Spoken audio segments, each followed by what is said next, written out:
Good evening, everyone. I am Couch23 here tonight with Khobahi. We have a fantastic race for you all with Invenerable, Peasants, eizantayama, and Bakashinobi. Oh my goodness, this is an extremely hype race. Do you have any takes on this race, Khobahi?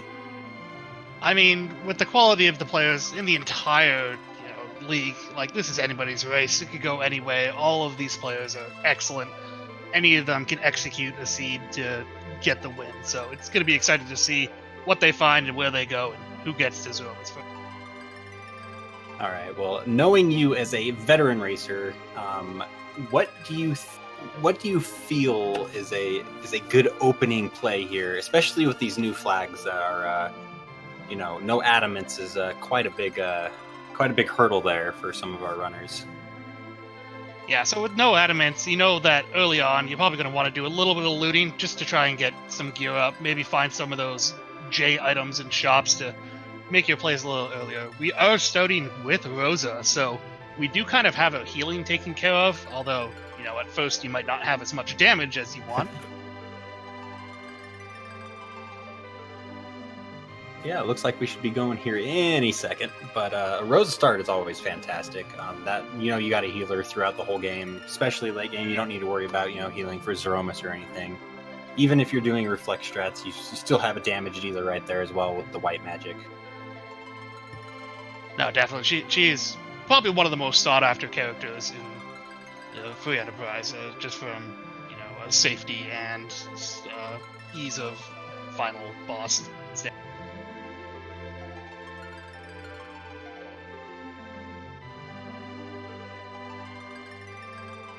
But it does look like we have our race on the way. So we do see our players loading into Baron, and they will be finding the second character of Cecil. What a start. And a baby. Spoon. Oh man, that's a pretty decent start, especially if we find Edward somewhere. That spoon being equipable is crazy.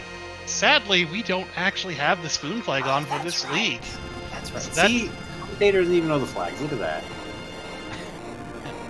So that spoon will only be useful for, if you find Edge, you'll be able to throw it for a ton of damage, but otherwise it's just a key item towards that key item count. I mean, you could also sell it for some gold too. You never know. Yeah, it's quite possible, especially getting it early. We'll see what our runners do. It looks like most of them have decided to come into Baron and do some looting, do a shop check, and also see a radio with some elements in the Baron Inn. And it looked like Eagle Eyes and Cure Ones were in the Baron item shop. So not the most useful of items. I did see some Artemis arrows picked up, so definitely a damage option early on here. Definitely going to point those out. Artemis arrows are fantastic. They do 4 times damage against dragons because of the racial bonus, and then they're just extremely powerful arrows. Definitely, and also good for a couple of the grind options that are in the game if our players find some sirens in shops. Oh yeah, that as well. Just Artemis arrows are always never get rid of if you pick them up because they're always usable somewhere. And I'm sure all of our runners are happy to see that. Cecil being a really good character if you can get a weapon for him and turn him into a paladin, but their damage profile at this point isn't the greatest. So I see Baka and Invenerable going to Mist there to loot and check the shop. And we see Inven selling the spoon, which is worth a hefty 50k. That allows for some purchasing of some important stuff for Rosa to increase our damage dealing here. Yeah, definitely. And at this point, our runners are probably looking for a better bow for Rosa just so they can get some damage out. Looks like the Damsian treasury is loaded with plenty of good armor that's going to be either used defensively or for some more money. Oh yeah, that was pretty stacked in there. You got a crystal armor, a rune axe, and other miscellaneous. I think it was a dragoon helm. It was crazy. That's some good gold too if you happen to not want to keep that stuff. Yeah, it looks like we do have some runners taking a stop in at Kaipo here, finding some hourglass 2s and kamikazes. We do get a peek at the bed for a duplicate Rosa, so there's a Sand Ruby, we might see some of our runners go and pick up that second Rosa to amplify their healing or reflecting strategies.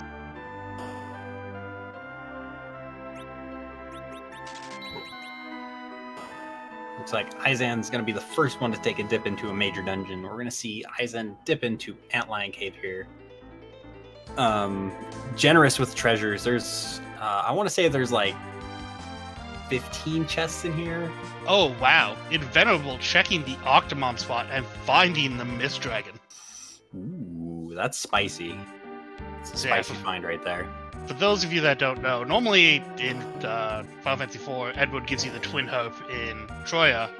There's a flag to turn that free key item off, but it is actually placed behind the Mist Dragon on Rydia's mom. So finding that early and knowing when it's available, even if they don't want to fight it right now, lets them know that they don't have to go searching for that in some really interesting spots. And it being a relatively low HP slot makes it quite easy to get through once you snag a few levels, or if you pick up a heavy hitter like Sid or Edge early. Definitely, yeah. We see both Invenerable and Baka that did look at that kind of reset, and we'll probably be going back to that pretty quickly. I did also notice peasantsomfg bought a dancing dagger in Kaipo. He doesn't have a character that can use it yet, but he did see Rydia and the Baron in, and if that Mount Hobbs character is one of the people that can use it, it can be a good damage profile early. Absolutely. I didn't see anything too major in Antlion Cave. I did see Eizan throw down a safety save, which is pretty smart, because you can just exit right out afterwards, and throwing on some gear on Rosa should make this fight really negligible, to be honest, especially those Artemis arrows thrown on. It should be over pretty quick. Yeah, I saw some decent armors. There was a Moonveil in there, which could probably get used at a spot later to cheese a fight that's only physical, as it does give you that barrier status. But we do get to see this boss, and it is Karate Man Yang. Should be a nice, easy fight, especially since this is a very, very low physical damage dealing spot. And one thing that Eizan doesn't know that all the others know is that Mist Dragon is at Octospot. So let's hope that Eizan doesn't pass that up, and let's hope that it's not super important. Yeah, I could definitely set him back if that turns out to be something like the Magma Key or something like that that gives all our other runners like earlier access to the underground. Yeah, that could be really big for the seed, and just an advantage to whoever decides to take down Mist Dragon first, if it happens to be something beneficial to advancing further in the seed. Simbu does bring up a good point, though. If that Mist Dragon does turn out to be just a chain of nothingness, him not knowing it's there could be a blessing in disguise. Absolutely, I'm absolutely with that. Yeah, it looks like we have all of our runners in here, either in their fight, Eizan just finishing and about to do it for some of the other runners, so we'll see what we get here and where they decide to go afterward. Looks like we pick up the hook from Antlion Cave, which is, kind of iffy right now with our current party and knowing where Rydia's at. It could be a major slog to try and get through some of these bosses if it does end up having to be hook seed. Yeah, and this is one of those situations where, if that Mist Dragon is holding onto that Magma Key, Eizan might end up dipping that hook before, going to look for it. Yeah, absolutely. I mean, that's probably something I would do as well. Just, take a dive into the hook, hoping that, it's easy and I can punch through it really quick instead of hunting down Mist Dragon. Yeah, it'll be interesting to see if any of our runners even decide to do, say, ordeals to transform into Cecil. It may depend on the character they find on Hobbs or how free some of the bosses are. But that crystal armor is pretty tempting to keep Cecil and turn him into a Pally. It's quite tempting, at least to me, anyways. It's quite the defense there. We see some kamikaze swag on Bakashinobi's side, as he uses a kamikaze to take out Yang with Cecil, not caring about the experience on that Dark Knight at all. It's a shame that the split experience thing isn't on, so we can focus all that experience on Rosa, even though she gets it all anyways. Yeah.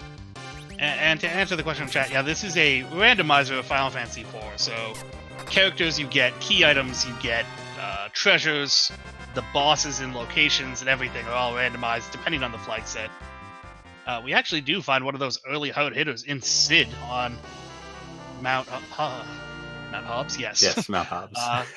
That rune axe that we found earlier is going to be very nice on him. Oh, absolutely.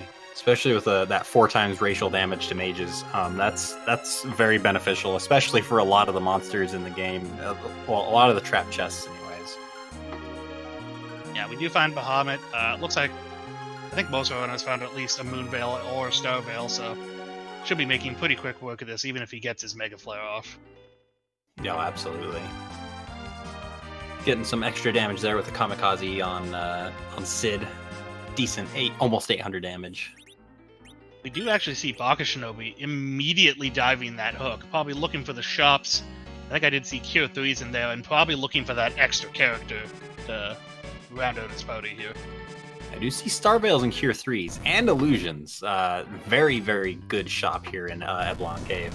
That's it's 3 major shopping items that usually pretty good to pick up for whether you're a beginner or an expert player. Yeah, definitely some very well sought after items. And dancing daggers as well. Looks like Baka might only be checking the shops here, not going to go look for that character. Baka could also be throwing down a quick save just to take a peek at the character, but since not having exit is kind of iffy here. It's a long walk out if you need to walk back out afterwards. Definitely. We do see Peasants and Eisen both on Mount Hobbs getting their Sid, defeating this Bahamut. I believe Invenerable is headed into the Fabul, about to activate the boss here and see what he can.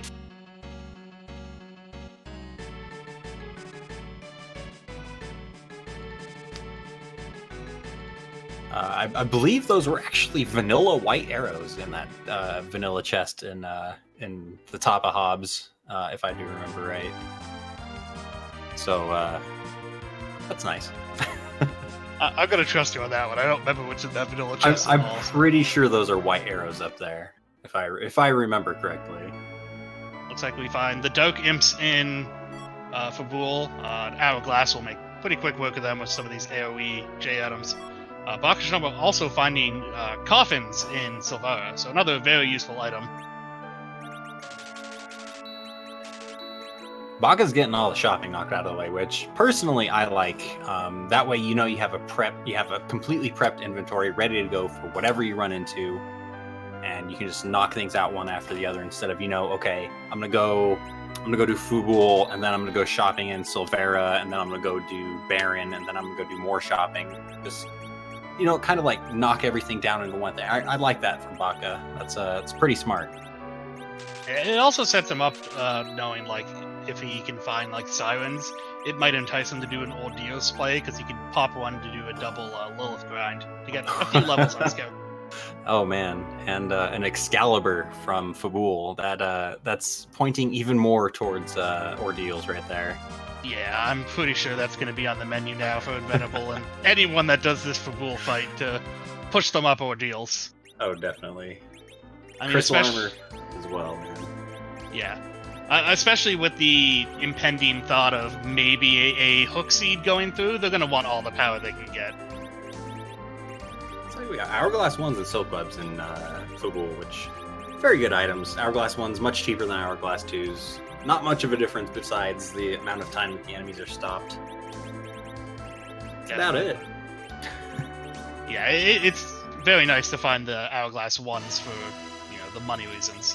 Silkweb's always good. Some troublesome bosses can be slowed down, and especially Zeromus can be slowed down with those.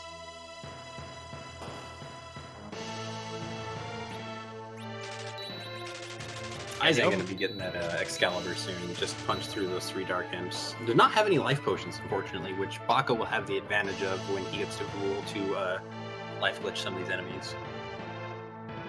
Yeah, life glitching, allowing you to resurrect an enemy that you've killed as long as they don't have the boss bit, getting you a little more experience since they res with 0 vitality. I mean, at this spot, it's not going to be the most experience, but any little bit can help. I mean, even this early, it's pretty advantageous, especially with a pretty low-level Rosa.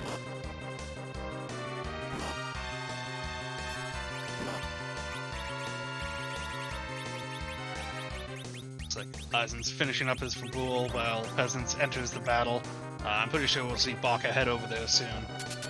He's still the only runner that has not looked at that D-Myth. I'm interested to see if anybody's just going to go right there once they feel they can beat it.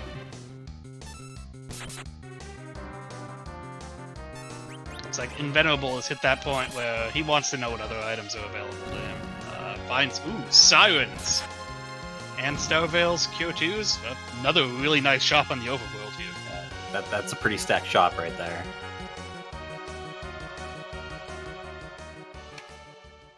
If I remember right, Rosa gets it at level 20? I want to say level 20, Rosa learns Berserk. Mine's a little rusty on the knowledge here. Yeah, it's a little more than Porum, I believe. I think. I can never remember. Yeah, Porum learns it super early. But yeah, no, these shops have definitely been very kind. I was about to say, the only thing I didn't think we'd seen are cabins until I just looked at the shop Invenerable is in right now, so... Pretty much everything but Bacchus wines now, I think, are what we've seen in shops. Yeah, absolutely. Even picking up a couple of cabins there by Invenerable is quite smart. Cabins, fantastic items to have in your inventory. Say you're diving the moon, you don't have really anything, and you gotta heal. Yeah, they also have the advantage over tents. Besides healing and HP and MP to full, they also resurrect party members, unlike tents. And it looks like Invenerable is doing the ordeals play. That Cecil and Excalibur are talking to him. Yeah, it's pretty smart play by Inven to go up ordeals really as soon as possible to once you get Cecil equipped with that Excalibur, he's just going to be throwing out a ton of damage. Yeah, I'm pretty sure we're going to see most of our runners, Eisen, joining him on ordeals now. The first boss there is Kainazo, although I'm pretty sure I saw Invenerable buy some Thor Rages, so this shouldn't be too much of a problem. Yeah, and Kainazo in the spot's really not too bad. The health in the slot's only, I want to say, 2100. It might be 3100. I'm not sure because I know in vanilla, if you deal 2100 damage to Mylon, he says, "Oh my body," and he'll die. But that's not his max health. Yeah, Invenerable even showing the double weakness, using those notice items with the Dark Knight Cecil for some extra damage when he's not surrounded by water. I mean, that's pretty smart play. Yeah, and we do have Peasants joining the Mount Ordeals hype train here. But it looks like Baka might be going straight for the Baron Inn at this point. I like Baka's play here. It's completely different than what everyone else is doing. Everyone else seems to be following the same path, you know. Go here, go here, go here, go here, do this, do this. Baka's just like, okay, well, I'm just gonna go do everything else instead. You know, I'm kind of liking this. I mean, my guess would be he knows he has the Sid with all this, you know, excellent gear. He wants to pick up that Rydia to possibly get her some levels before he makes that hook play. Yeah, definitely. Uh-oh. Okay, it's the Water Hag in the second spot in the inn. It could have been the entire Fabul Gauntlet, but it was nice. Yeah, and this could actually pay off. This could be Magma Key, and Baka could have a huge advantage. He could already be headed underground, ready to go, looking for more items. Yeah, it's definitely a good play either way. It gets him another character. He should have been strong enough to take it out. He even has that Moon Veil in backup, but he may be wanting to save that for that hook play if needed. Yeah, absolutely. Looks like we got the Outline in Mylon Z spot, which is fairly easy. I mean, this is supposed to be a heavy hitting spot physically. I mean, you got Sid with plus 800 HP, and it's just going to be kind of a joke here. Yeah, I mean, the aim is going to get around the counters, not even bothering attacking the Cecil. We did get the package from the Baron Inn, so again, not the greatest thing. Another key item to add to his count, but I imagine Baka kind of heading towards that Ordeals play pretty soon. Yeah, I'm curious as to see if we'll get a peek at the package character to see if it's worth snagging or not. Because an Edge or a Fu here would be pretty fantastic. That could be very advantageous as well. The only downside to doing packages, you end up having to do a whole nother boss fight. You have to walk all the way to Kaipo. You have to go do all this other stuff, and it's just a giant waste of time. Especially if you're in a race against these other people. You're like, okay, well I don't want to do package because I'm going to lose time depending on who it is. But that person could make up the time depending on who your current party is. Yeah.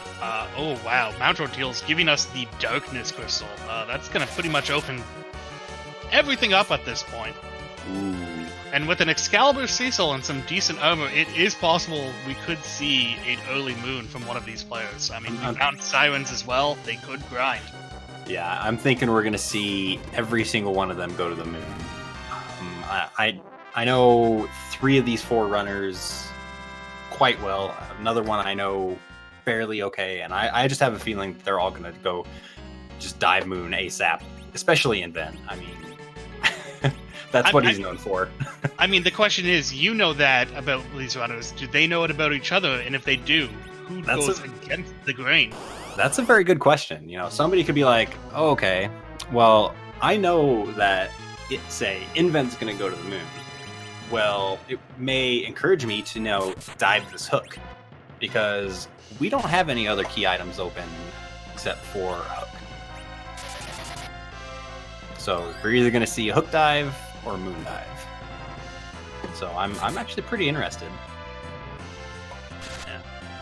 I'm still interested to see what's behind D-Mist. Is the Magma Key going to be there to invalidate this hook? I mean, Rivers, a moon dive is pretty possible with those RD arrows, and if you end up picking up Berserk. It seems pretty legit to me, especially with those hourglasses.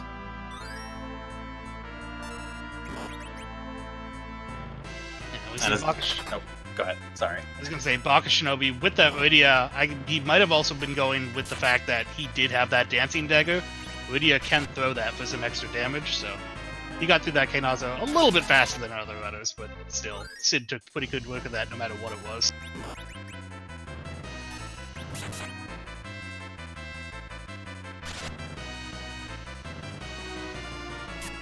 It actually looks like Inven sold a lot of the armor he picked up, the crystal armor included. Still has a Dragoon helmet and ice armor for that Cecil, so he's still going to be pretty well protected.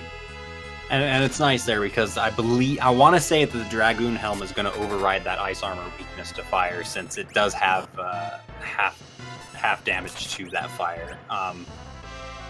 If I remember right, resistance overpowers weakness.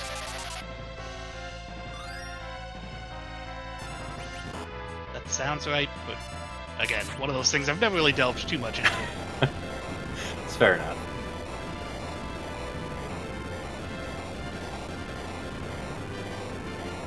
And we do have a couple of Eisen and Peasants finishing up ordeals here, about to get the Darkness or walk out with their Darkness. Baka's in there, while Invenerable is hitting up that Baron-in spot for Rydia and what we know to be the package. Yeah, Baka is slowly catching up to Peasants here. Peasants had started ordeals way before Baka even started coming here, and Baka was in Antlion fight the same exact time they were together. That's just a shout out to all these player skills that they're gonna make this race as close as possible, and I'm hoping it turns out to be super exciting. Definitely. All right. Inven has his package. Everyone else has the Darkness Crystal or is about to grab it. We'll see where these players decide to go after this. D-Mist is still open. I did forget about D-Mist already, but I think we'll see Inven maybe check D-Mist here really quick. It's a quick, easy fight, especially with Excal Cecil and Rydia. This whole team right now is just going to plow through that Octo spot. I'd be surprised if he didn't go check it really quick. Yeah, it looks like he's heading up there right now, so we're going to know what's behind that pretty quickly.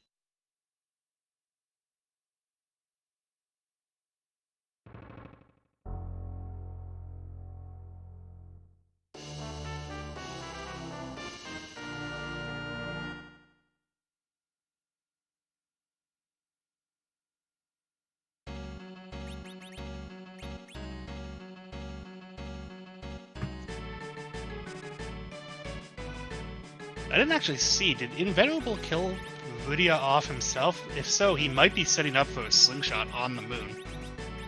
It's possible because Rosa did have 1 HP missing. It wouldn't surprise me having Rydia dead and just having her slingshotted once he pops 1 siren. Apparently D-Mist hit her. Well, he may use it now as a slingshot, so... Either way.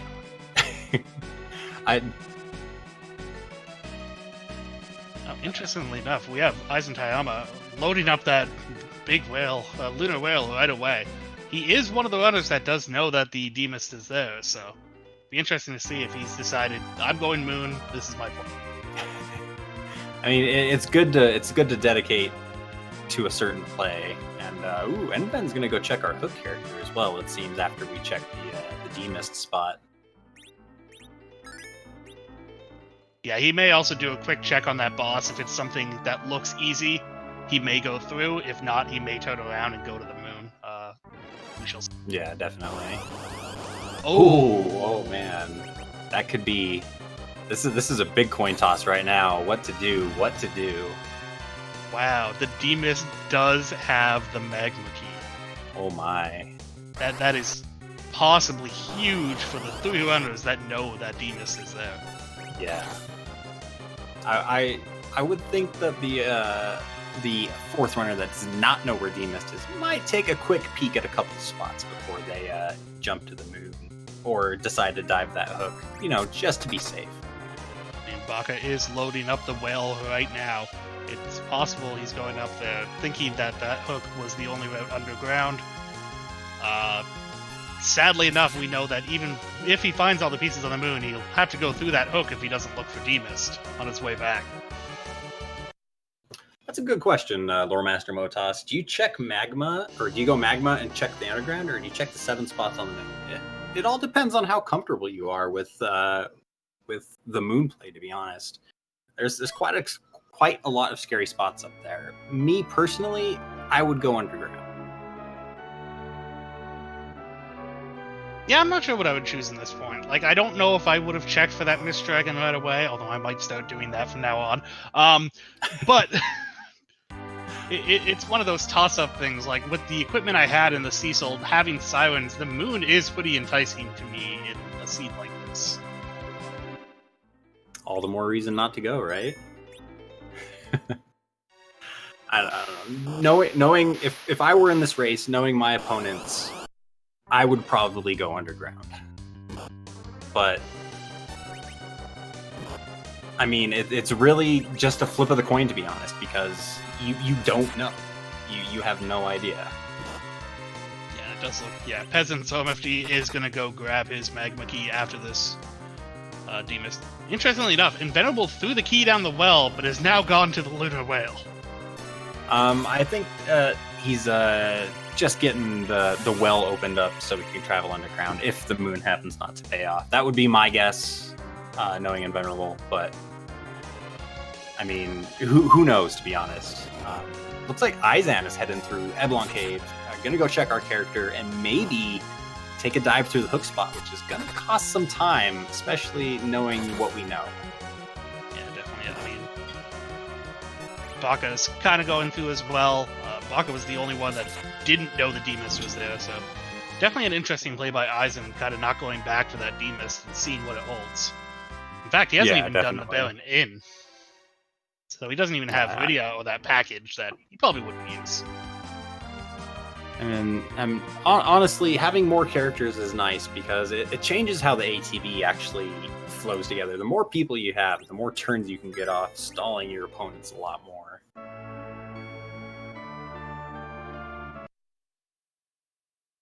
But I mean, with these hourglasses, it's kind of negligible against these trap chests.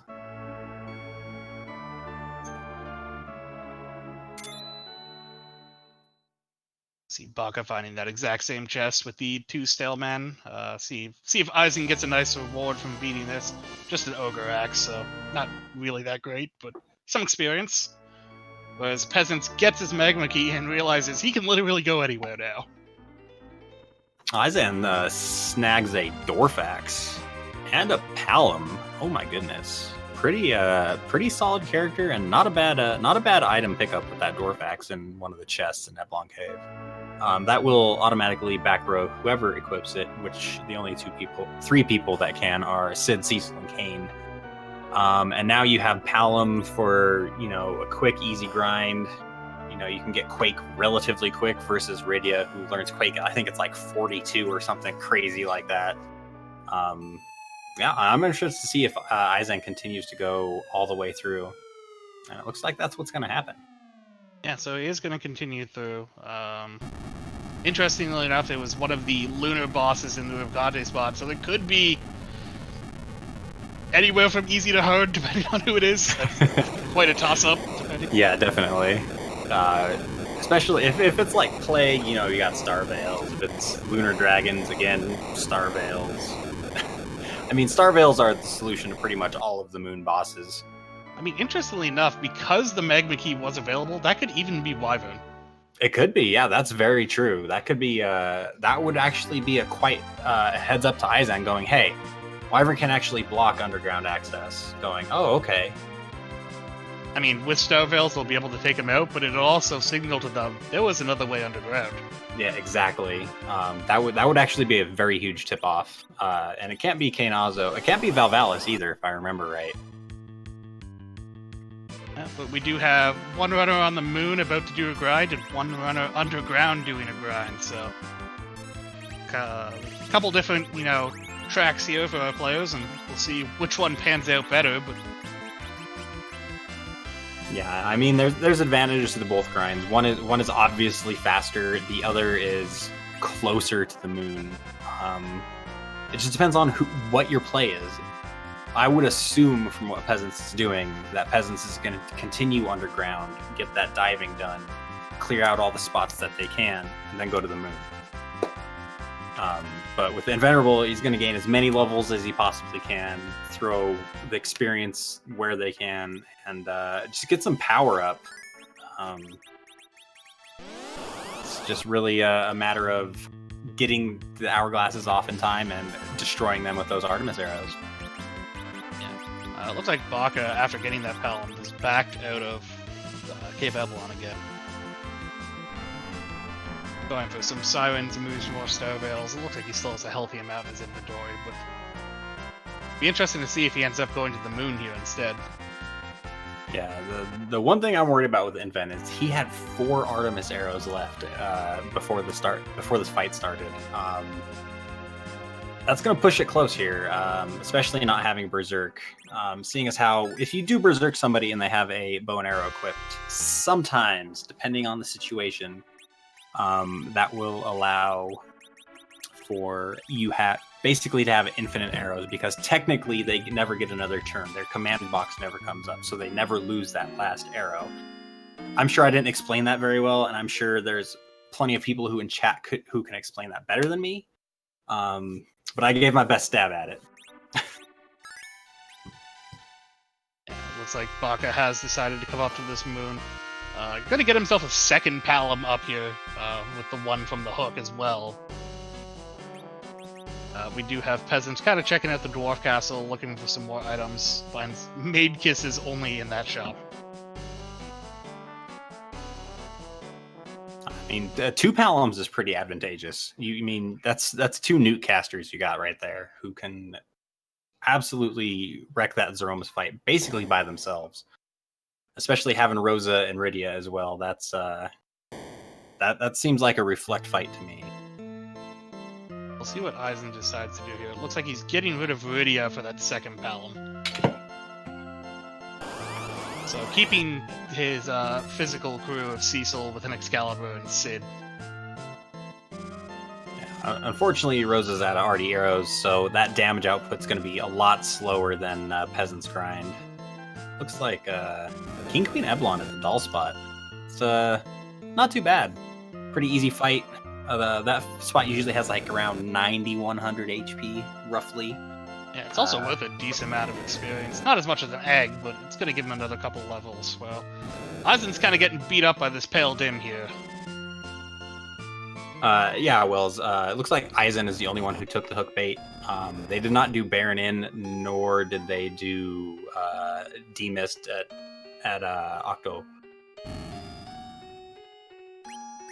Yeah, I'm wondering if Eisen forgot about that demist or just decided with getting the hook it wasn't going to lead to a magma. Gambling on that, but be interesting to hear what he has to say afterwards. Yeah, and it looks like the Moon Boss happened to be Pale Dim, so this is a pretty solid, easy fight. Just back row everyone, easy peasy.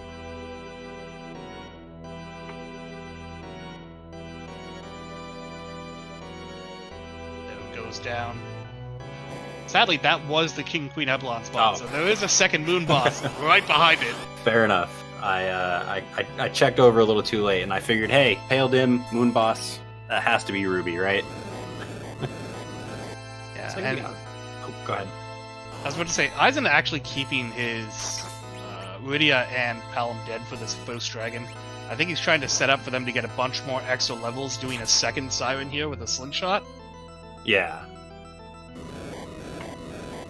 It looks like we got Val at the Golbez spot, which is actually quite nice.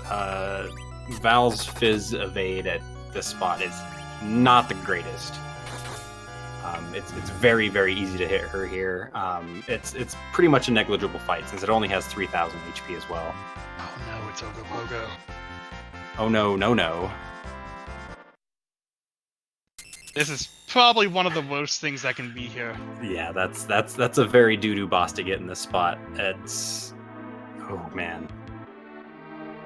Wonder if Eisen will go back and check for Demist or just go Moon. I'm genuinely curious here on what the play is going to be. Or continue to push through Ogo. There's the reset. Yeah. Ogo is not the best boss to get. There's a lot of nasty bosses that you can get at that spot.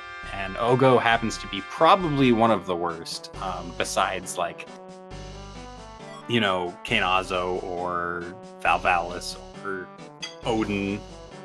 It just depends really on, again, really on who you have in your team. Peasant's finishing up that Dwarf Castle, does get himself the tower key, so he does have both those checks open to him now. I think he came down here, did a couple eggs, and went straight there, so we'll see. Looks like he's going to head straight for that tower check now. Inven has snagged 34 levels for Rydia, and we're about to see how many levels for Palom. I happen to miss it. It looked like 29? 28, I think. It's that's a lot of levels. We're going to be seeing some damage from both Rydia and Palom on the moon here. Yeah, definitely. Eisen heads back into that Ogo fight. Looks like he may be determined to get through this. Man, this is really rough to see, especially when you know, as a commentator, especially when you know where things are. It's tough to watch somebody try and punch through something that's extremely difficult when all the others are progressing through the season, and one person is just kind of stuck in one spot, and you kind of hope that they go, oh, okay, I can go do this instead. Because as we see, Eisen does not have Rydia, which means Eisen has not done Baron, so that's at least one key item spot. You just gotta kind of think in your head. The tower key ended up being in the Dwarf Castle. The Feeluners in that super cannon spot. Very easy.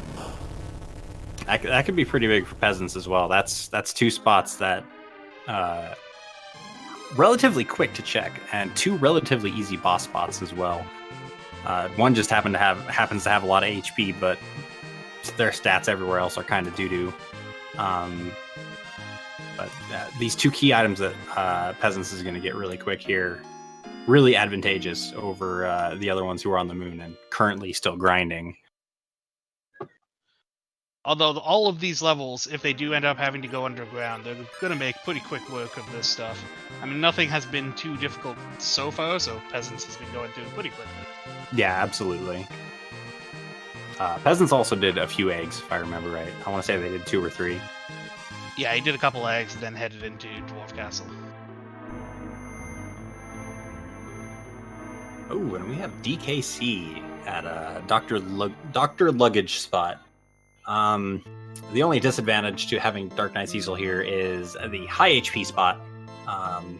But if you did grind enough off of those eggs, it should not be too much of a problem, as you have a white mage who can be quite powerful, and you have some heavy hitters.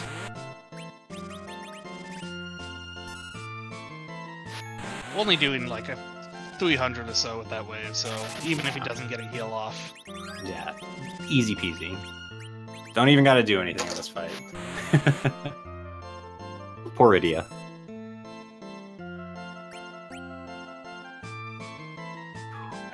Eisen just taken a beating from Ogo. Ogo is very, very mean in this spot. Yeah, and as it does turn out, apparently when I was looking, it was Eisen that has missed the demist. Bakashinobi did actually take a look at it, so I just had the screens mixed up when we were looking earlier. Yeah. So the reason he's doing this is he's decided this is his only route. He doesn't think demist is hiding anywhere. So unfortunately, that's some tough knowledge to be missing out on. Yeah, but it's interesting now that Baka never actually went up and checked that demist again. Yeah, that definitely. I think Baka's kind of making a gamble play here, hoping that everything's on the moon and that demist isn't hiding out anywhere on Earth. Like we were corrected, like Baka knows or hopefully remembers it's there. It's just decided that the moon was the play, get himself some levels, and take care of some of these spots here first. Yeah, definitely. Alright, we're about to see what the tower key reward item is. I happen to miss what was at the top of the tower, unfortunately. I was also watching elsewhere at the time, but doesn't look like it was a key item.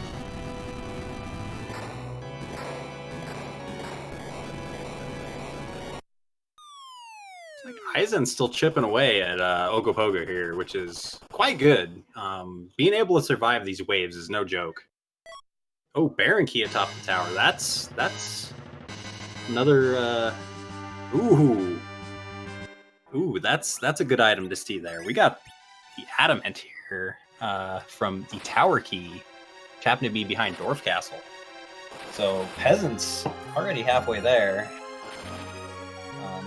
Step ahead of basically every single other runner that's there right now. A pretty smart play there by peasants. I mean, he has that Darkness Crystal in hand. A few more checks to do here in the underground, but he's definitely in a good spot right now, knowing half the go mode is in his grasp. We do have Bakashinobi and Invenerable fighting this plague. I believe this is the D-Lunar spot, so next door to where he's supposed to be. He decided to move over one day. He was like, let's swap. Let's swap. No big deal. Oh, Eisen got through. Oh my goodness. That is fantastic. Unfortunately, it cost Eisen a lot of time, but that boss is no joke. That's huge shout out to Eisen for punching through there, especially with the team that he has. That's fantastic. Like, I believe he was working with like a level 12 Cecil and stuff. Like kudos to him for getting through that, sticking it through, getting himself to Oh, this underground. It's like Bakashinobi's taking advantage of filling up the queue with attacks. None of his characters are dying here at 0 count. When in doubt, hold A. Baka punches through before Inven does. Inven's been working the clock, trying to keep throwing kamikazes on his people, trying to keep his count reset every single time. Ooh, Crystal Sword behind a plague. And a Bahamut.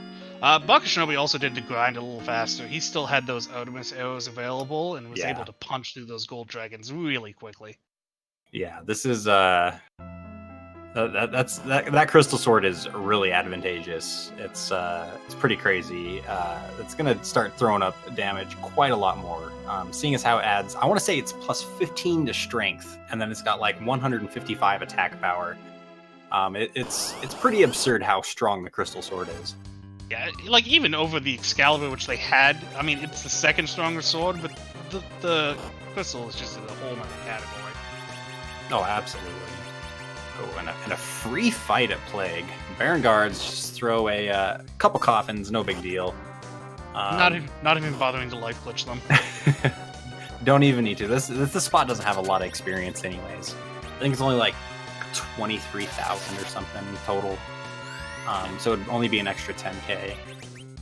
I mean, 31k. Eisen finding that free boss in the first of Dwarf Castle, and then another kind of free boss in the Calbretta dolls down here in the Famo.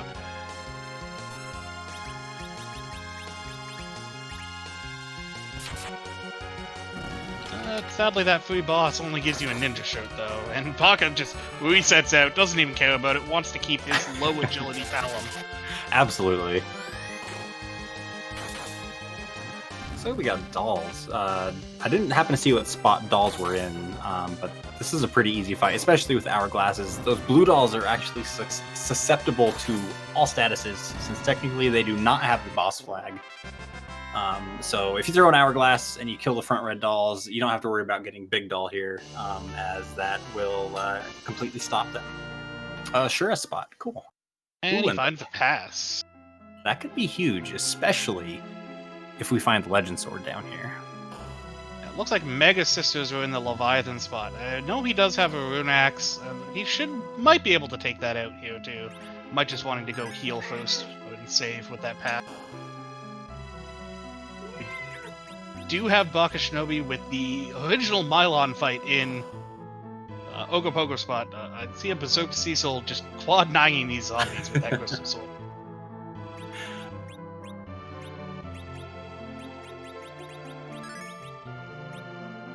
Looks like we do have peasants going back for that Mega Sister fight.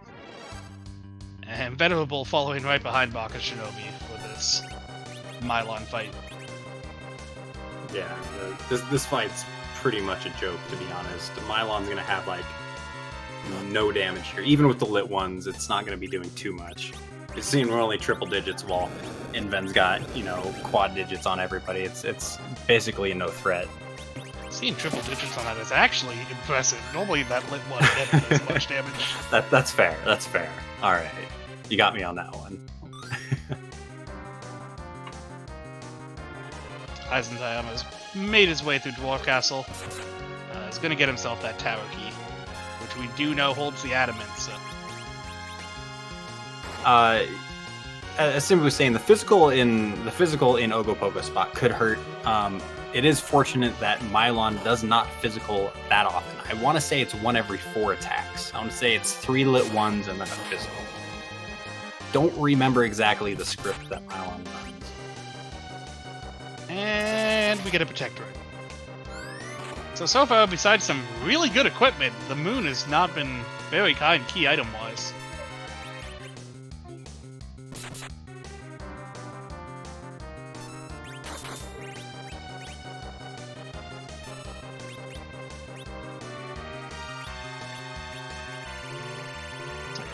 Bakashinobi setting up to go hit up that Wyvern spot. Probably gonna finish clearing out this moon. Probably hit up the Bahamut spot on his way out because we know both pieces are not up here.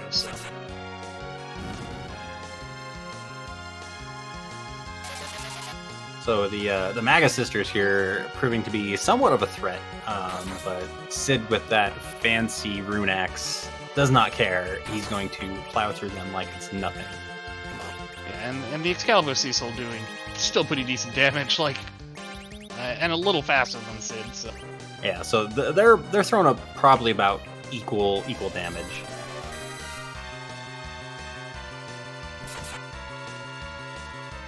Ooh, Vanilla Wyvern. It's a good thing the magic power is quite low in that spot. Unfortunately, you need to have some really good magic gear to be able to defend against that attack, but it's unfortunate to see speed-wise, but magic power-wise, that's one of the lowest spots on the moon that you can find for Wyvern to be less threatening. Yeah, looks like with the reset and a toning down of the battle speed, he was able to get 1 Snowveil off at least. That's all you really need. Yeah, only 3,000 damage from that single reflected Mega Nuke, so still enough to take out the rest of his party members. I mean, Sid can almost live through it.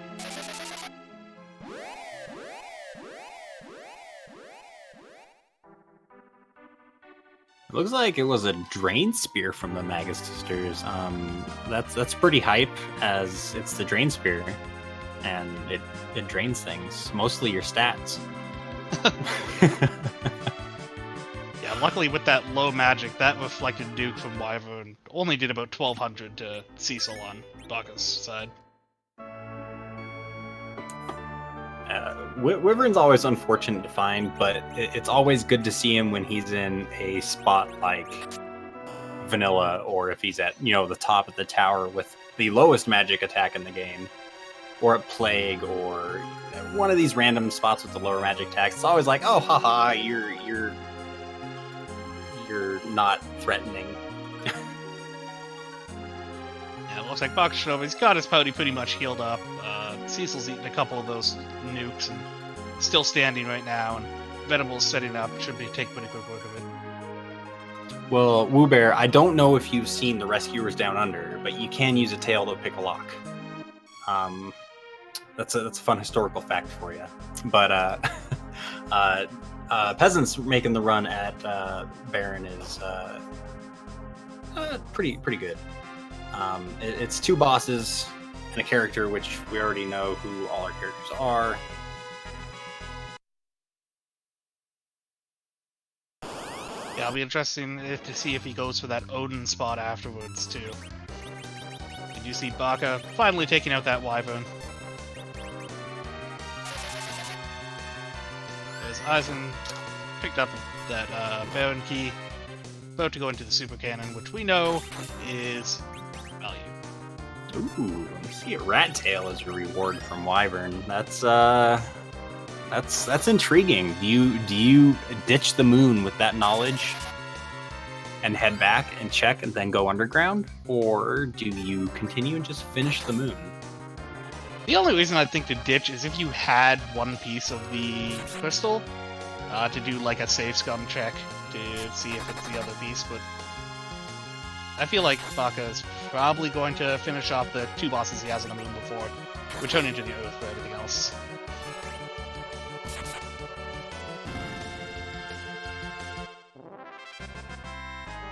You see Peasants taking out that Mom Bomb in Baron Castle before it can explode. Definitely has enough damage right now for taking care of some of these spots. Yeah, definitely. Mom Bomb's kind of weird, as they, in the original game, they added, I think it's 10k HP to the slot, so you weren't technically able to kill Mom Bomb before she exploded in the vanilla game, and I do like that they carried that over to this. Some places it's super negligible. It doesn't even really matter. Like if Mom Bomb is on the moon and you're like level 60, it doesn't matter. That's 10k extra HP. You're gonna punch through it anyways. But it was there in vanilla to make sure that you saw Mom Bomb explode and you got through all this other stuff. Ooh, we find a really mean boss in Cave Bahamut though. Bygone is sitting there, who is gonna melee really hard at this surprisingly high physical attacks. That's what those illusions are for. That people should have bought when they saw the weapon shop or the item shop that they were in. I want to say that was Troy. It was one of those stacked ones pretty early on. It's like just going for a berserk on Cecil, some quakes and attacks. See if Baka can get through this now. Peasants making very quick work of that evil wall. Okay, now is the spot. Excal Cecil just plowing through everything. No big deal. Let's see what we get here at Baron. If this is the Legend Sword, Peasants has played this seed fantastically. I mean, he gets to dismiss an Edward. But Edward...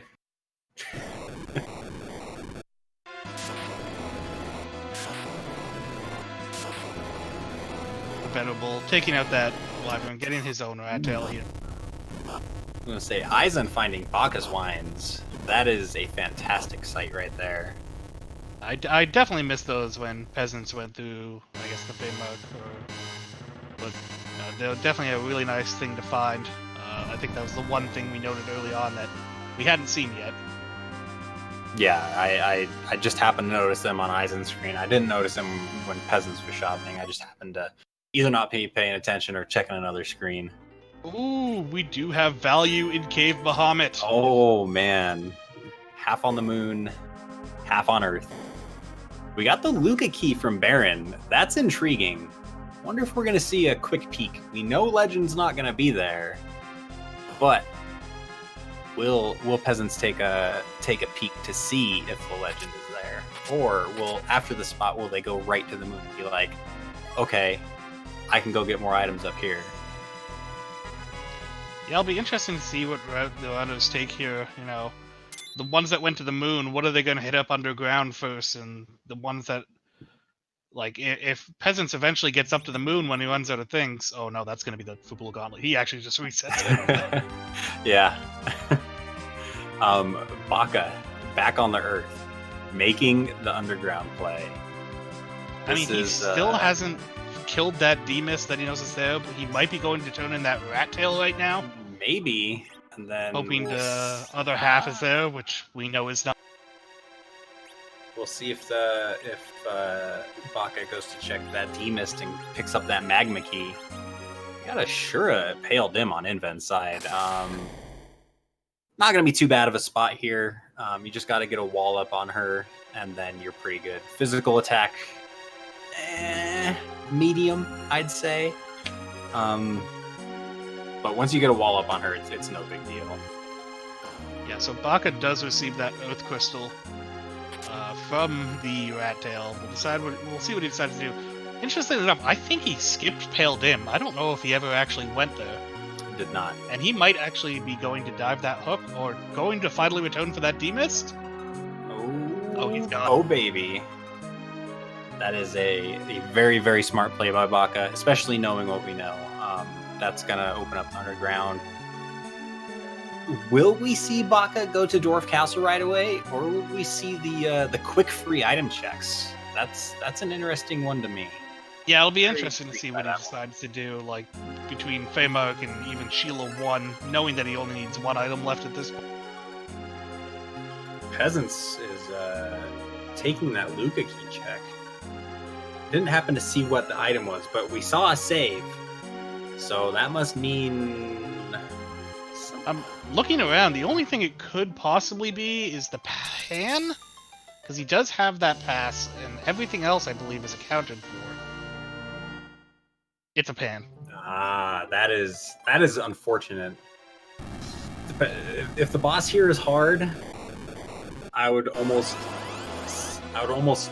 intend to see a reset out of this. It's an octopus. He just wants something. I mean, interestingly enough, it's not that hard of a boss. His Cecil is actually going to do a little less damage here, as it does take less damage from holy weapons. Yeah. Ashra failed him, only yielding their Dragoon Spear for Invenerable, so... Money! Maybe a little blessing that Baka skipped that. He does have his Magma Key and is heading underground, so... Interesting to see where he'll go here.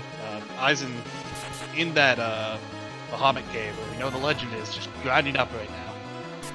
Yeah, if Baka makes that play right to the Dwarf Castle, then that's pretty...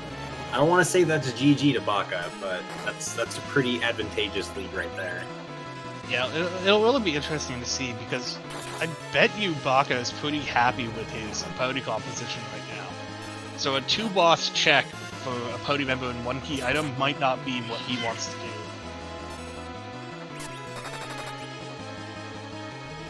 And we see Peasants having gotten a bunch of attacks on this octopus. The first time, 3 attacks will take a tentacle off and slow him down. And every 2 attacks after that, take another tentacle off and slow him down a little more. So we see the Feymark play from Baka, which we know isn't going to turn up the ever-loving adamant. But it will turn up a cat getting into my stuff. Sorry about that. Yeah, it will net him, I believe, that Drain Spear and... Yeah, what else is there? Pass? Yeah, it was the pass and dolls.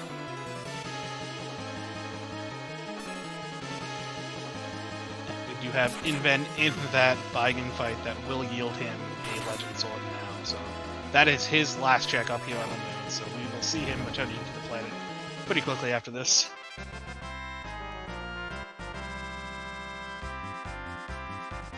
Peasant's getting through Octo, no problems at all. It's unfortunate to see the pan, but I'm interested to see what items are behind the pan. Could be some pretty good gear to help with some of the fights, but it's nothing that we're exactly looking for. Yeah, I didn't think of it before, but the only other thing it might lead to is that Twin Hope that is still at large. So Peasants might end up getting us some music, at least. That's true, that's true. Music is always nice. Yeah, I believe the only possibilities for Twin Hope now are this pan or the Fabul Gauntlet on the Odin spot. Yeah, those are the remaining spots. Yeah. See, Invenerable making pretty quick work of Baigon with his levels. Bahamut, Quake, and that Crystal Cecil, no problem. Gets his Legend Sword. Baka gets his pass from the dolls. And Eisen is looks like struggling a little more on this Baigon.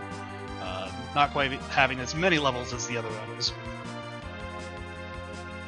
Yeah, it's a pretty scary fight if you're not fully prepared for it. Baigon can just punch you and just run your health down like it's nothing. Not even blink an eye. Yeah, I see Baka going straight into this next fight here against the Mega Sisters. Not going to have any troubles, whereas Peasants is going for that pan. He's following the chain he's been given. Yeah, definitely. Venerable is about to grab... Oh, I guess the end of the Oath Crystal could also have the Twin Hope. Oh, it could. Yes, that is very true. Forgot we picked up the Earth Crystal here. Wonder if we'll see that play. I mean, I feel like Dwarf is more enticing than Oath, even. So, it'll be interesting to see what goes on here. I definitely agree with that one. It's Dwarf is just so much faster than Earth.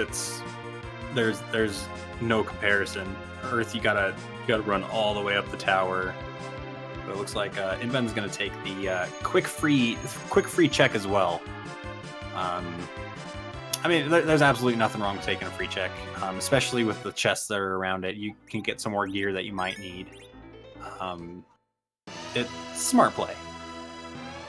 Yeah, I believe at this point, Inven's probably not going to be picking up much more chests. He'll probably check the shop, be happy with Bacchus wines, and go on to kill these bosses. Yeah, definitely. Like Eisen has started the Baigen fight as well. Going to pick up his Legend Sword. As you can see, Baigen's just punching for quad digits against a back row Rosa. Very scary fight here. Sheila 1 does give us the Twin Hope and then an Edge Sword afterwards from that pan. Music and an Edge Sword. She's, I think she needs to have a word with Yang there.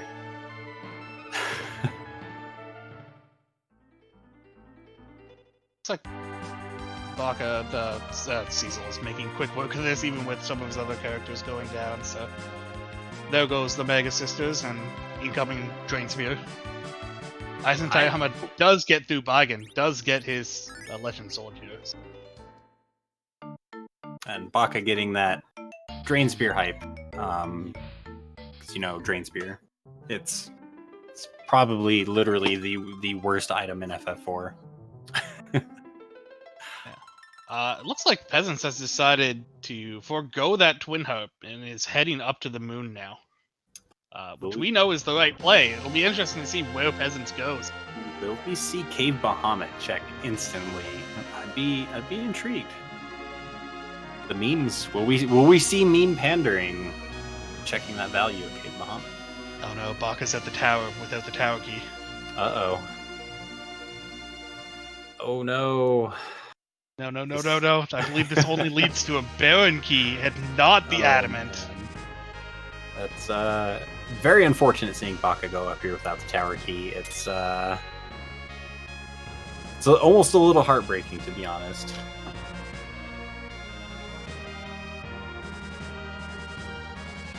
And Invenerable getting their pass from the dolls, taking on the Maga Sisters, no big deal. Adamant was behind tower key. No big deal. Tower key happened to be at Dwarf Castle as well, so... Yeah, it looks like Eisen is grinding up now. We're getting the check. We're getting the check from peasants. He's doing it. If peasants gets through first try with no issues, peasants is going to have a fairly advantageous lead here. I mean, Eisen already has both pieces. That's true. Eisen does. I completely missed that. Yeah, it looks like... I don't know how much Eisen needs to grind, though, versus peasants and Baka and Inven. Eisen doesn't have the pass either. That is very true.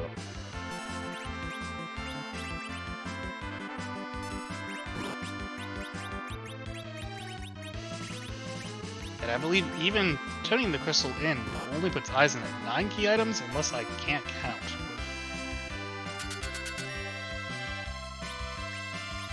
4, 5, 9. Peasants has more than 10, while Eisen is chilling at 9, it looks like. Yeah, so it looks like turning in this adamant will give him number 9. We'll see if he decides to grind up a few more levels. Knowing that he doesn't have the pass, he's probably turning this in and then he'll go back down the lunar path and fight maybe some more gold dragons. Ooh, we see some elixirs in the shop. Pick up 2 of them. Not a bad call there. Very useful during the during this Romus fight. And we see the crystal at 105 for Eisen. Let's see how fast Eisen gets the grind in. Unfortunately, Eisen does not have the pass, so he has to make that descent on the moon. Let's see if they grind on the moon or if they grind down here. Yeah, it looks like Eisen, Invenerable is on track now to get that tower key, to get that adamant. Sadly, Baka with that keyless tower play only got himself a Baron key, so he has Baron and Oath available, and he is heading above ground. Peasants finishing up their grind. They're gonna... Oh, no, never mind. I was mistaken.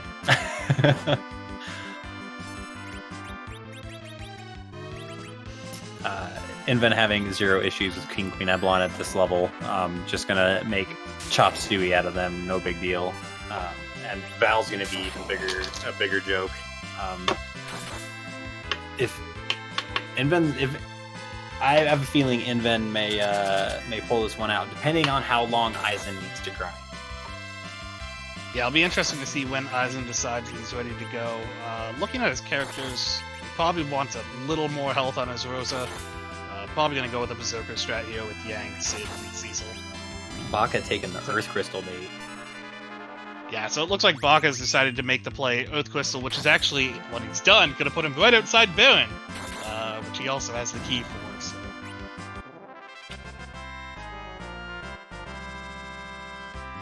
Yeah, Eisen grinding here on eggs with 9 key items, so a little slower.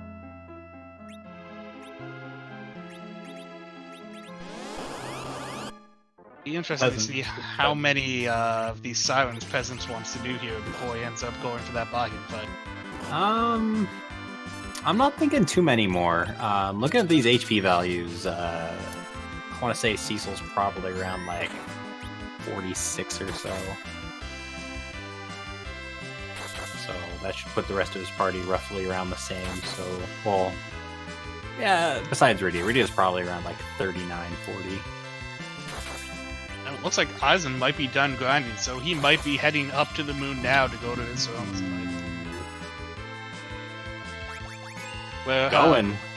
Where Leviathan in the Mega Sister spot. Proving no problem for Baka, except that, they're not holding the key item he wants. Yeah. Very unfortunate. But the good news is we get to see 2 more characters. An Edge.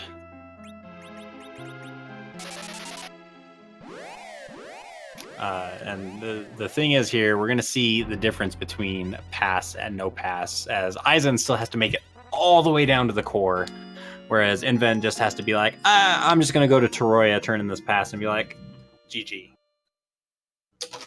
So we do see an Edge and, ooh, another Cecil.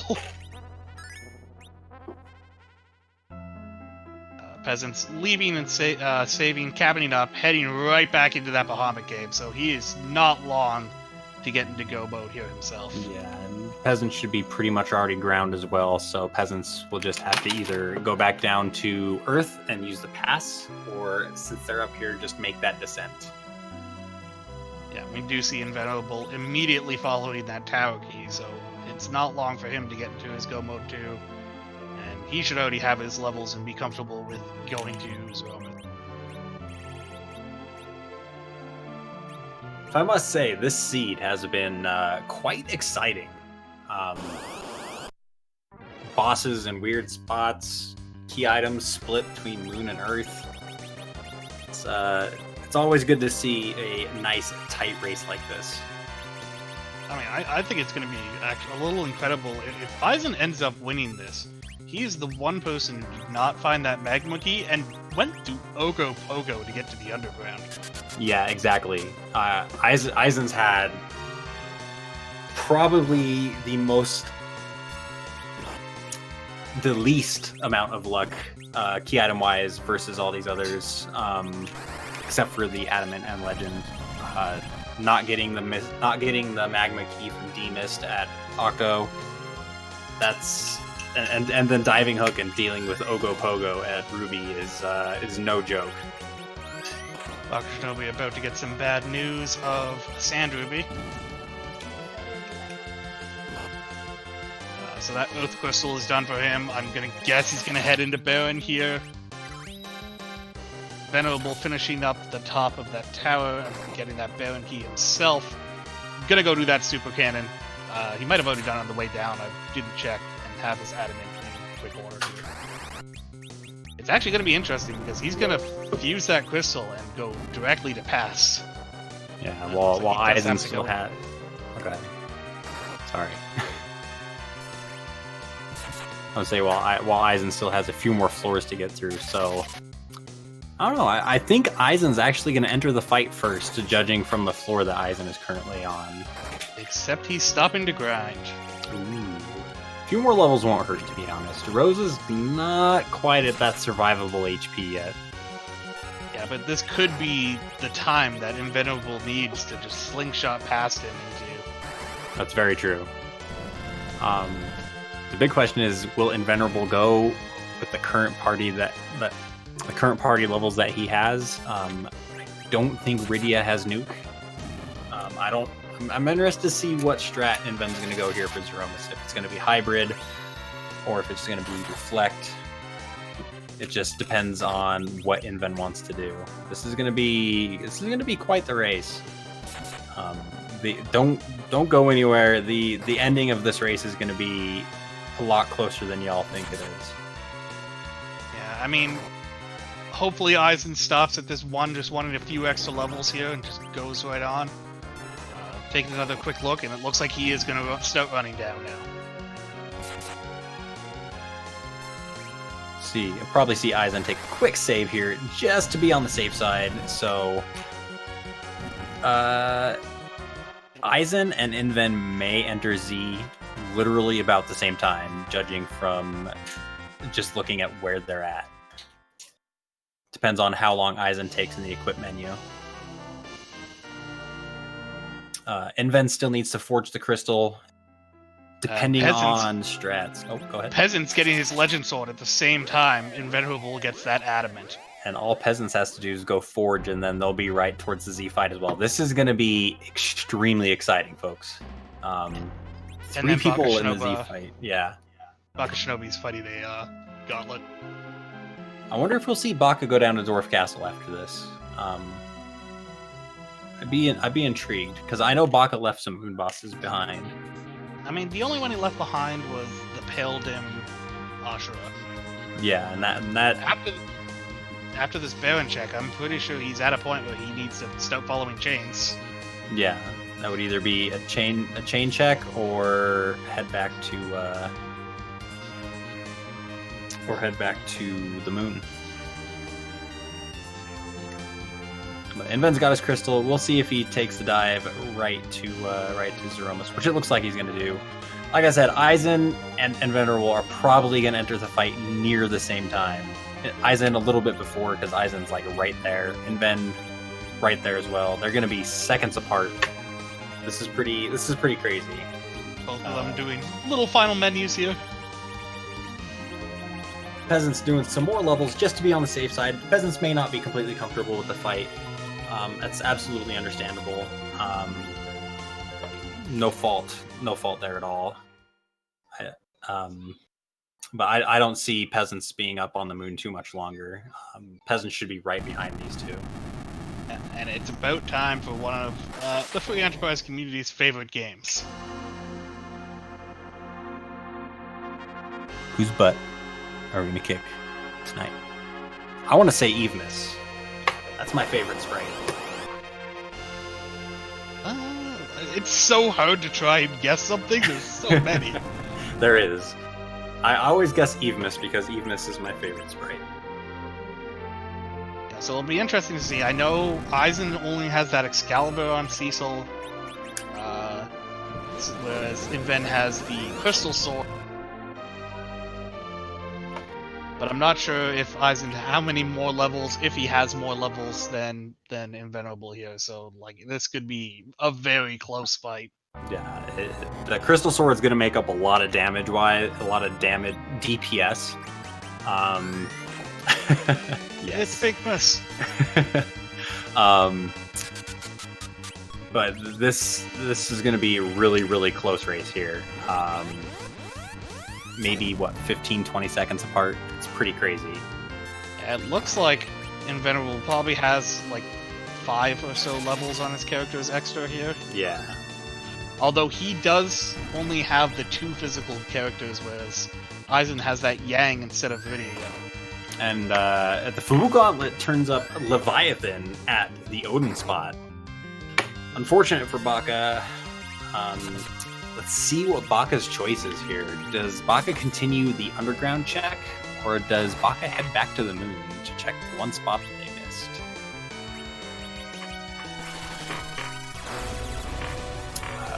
Peasants heading back to Earth. We'll see peasants entering the fight here soon too. This is a fantastic race. I know I keep saying it, but it really is a fantastic race. This is pretty insane how close it is. Looks like Yang is only doing like 1,500 damage there.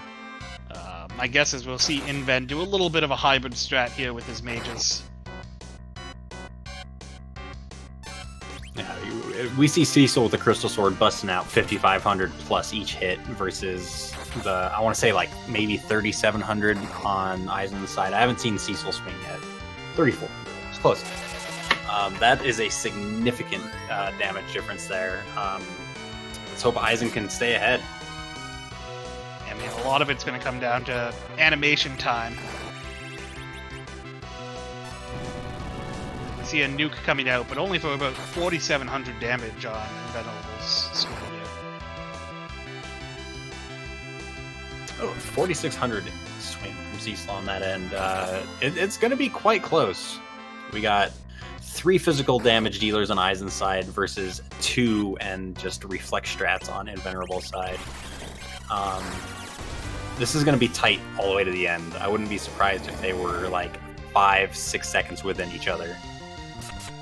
Yeah, like at this point I don't know who's in the lead, but I feel like Invenerable might be pulling ahead with this extra damage from these reflections and that Crystal Sword Cecil.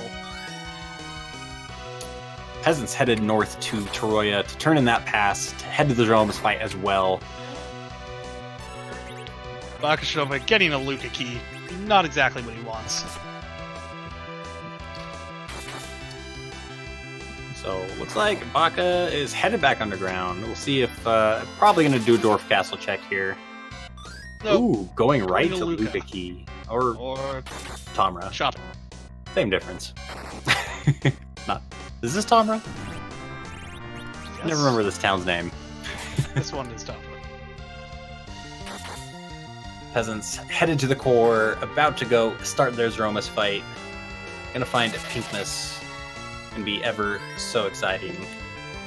This is where Baka goes. I mean, this boss is gonna die anytime for both of these runners. It's. I still have no idea which one's gonna win, but yeah, it's pretty crazy.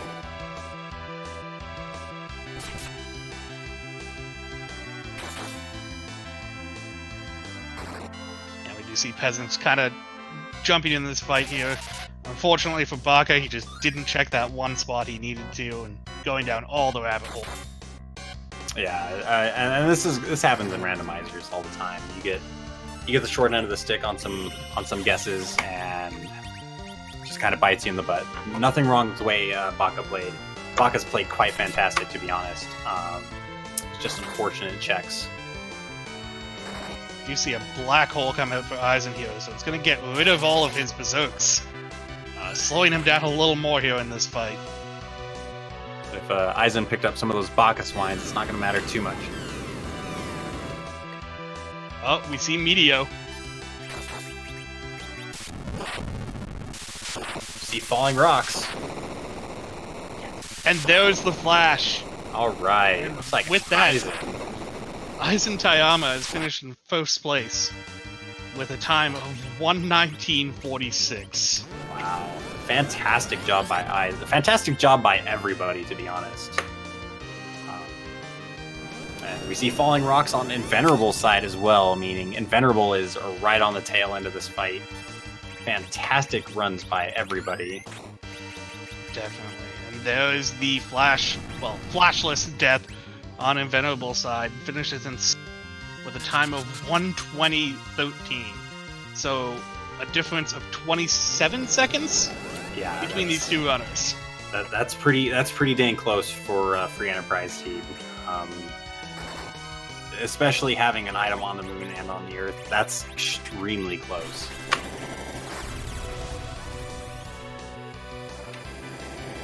See Baka taking on Octo in the Evil Wall spot. Fortunately, the pan is going to turn up nothing. I wonder if Baka's going to take a reset here, or I wonder if Baka's going to go somewhere else after here versus checking the pan right away, knowing that two people are already done. Yeah, it'll be interesting to see where he decides to go after this. Seeing those dones is gonna be a little heartbreaking for him, but like we said, he's ran this excellently as well. So.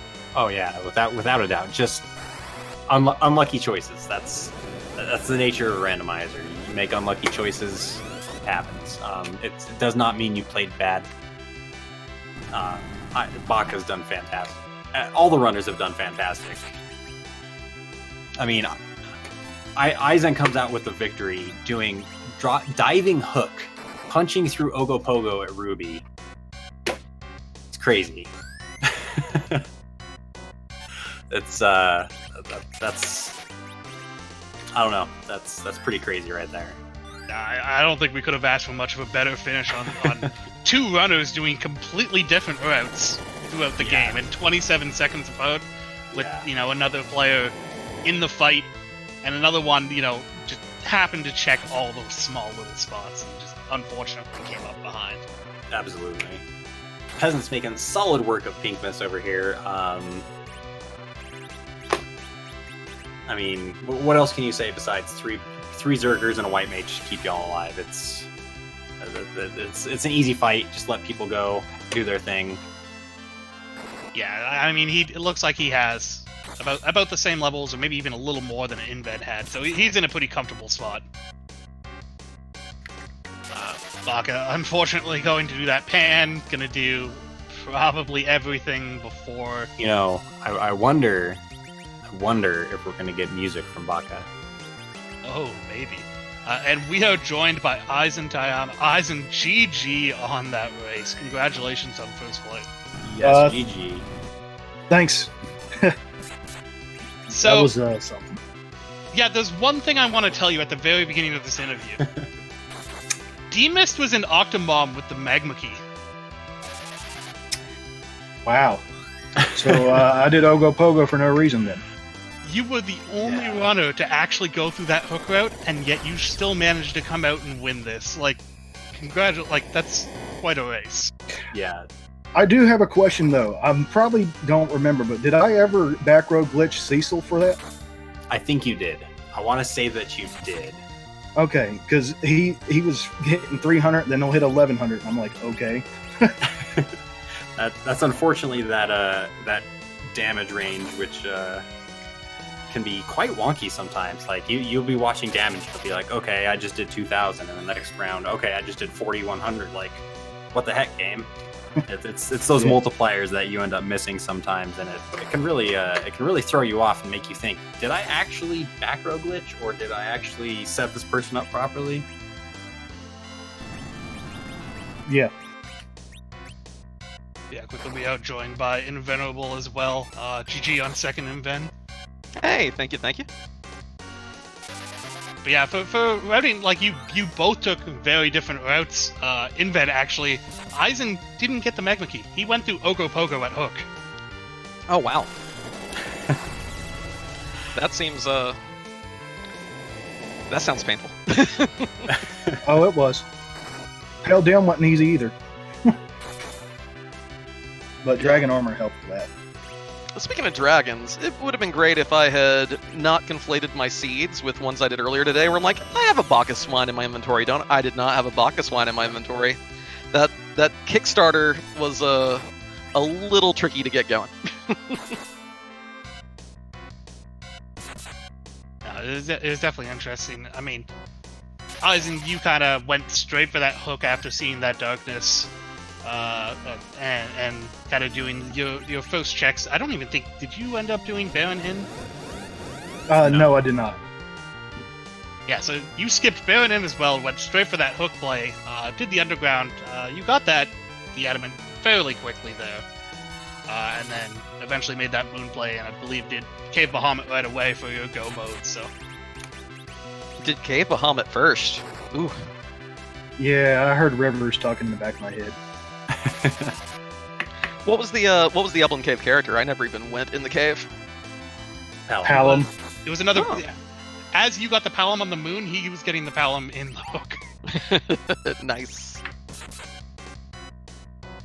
Do want to ask a question to each of you. Eisen, without knowing that Miss Dragon held the Magma Key, what do you feel your best play was? And Venerable, what do you feel your worst play was? I want to say going to Cave Bahamut first, but getting the Rosa up to 2000 because of the first race I had with her taking those big bangs and dying, but she didn't take any high ones this time. Mine's kind of a two-way tie. One is the first Gold Dragon fight, of course, just because, again, I thought I had access to Zerk, which would have shaved at least 2.5 minutes off that one fight alone. And then the other one is at the Zeromus fight. Instead of just letting Cecil handle it, I spent way too much time on spell animations when I should have just done it like a Cataseed and just let Cecil and Rosa handle it. So those are the two big ones there. I am proud of my Wyvern kill, though, since there was no way I was anchoring with that party. And I'm like, okay, let's just stack magic defense and see if we can't take it down that way. That's fair.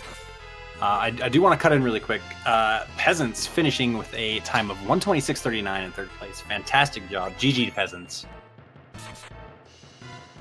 Yeah, Peasants was actually just entering the fight as you guys were finishing it up. So this is a really close race. Unfortunately, after Baka did all of the moon stuff, he did a keyless tower and kind of followed every wrong thing, and still has yet to go to Dwarf Castle.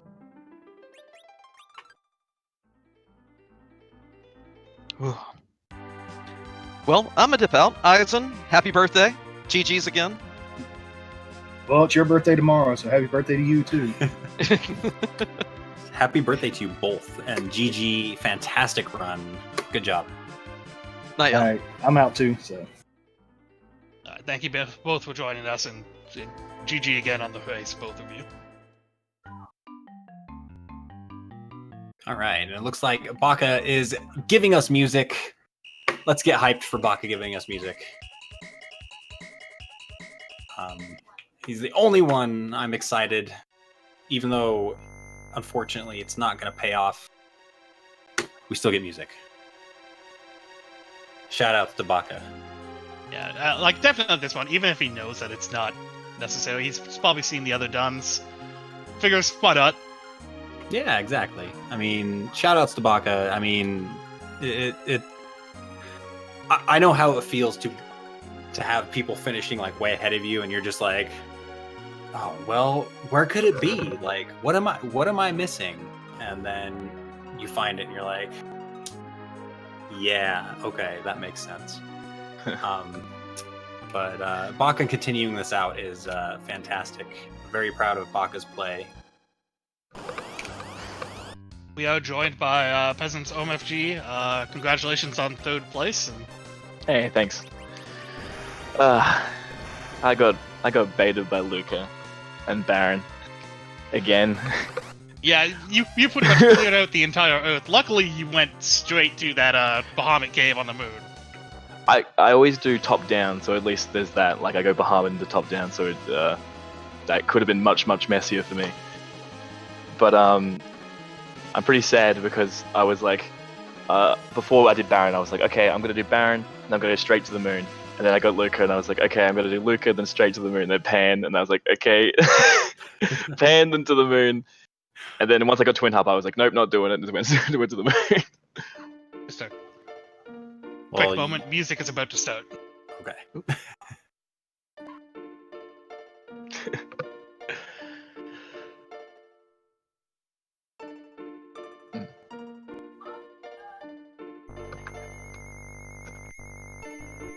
Oh, very nice. Final Fantasy X.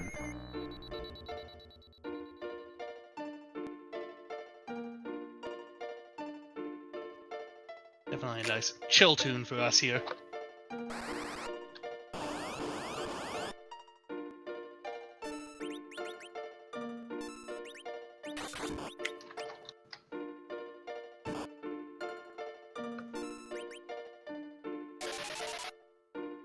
I mean, all throughout the seed, Baka has committed to keeping that Palom as an agility anchor, too. Absolutely.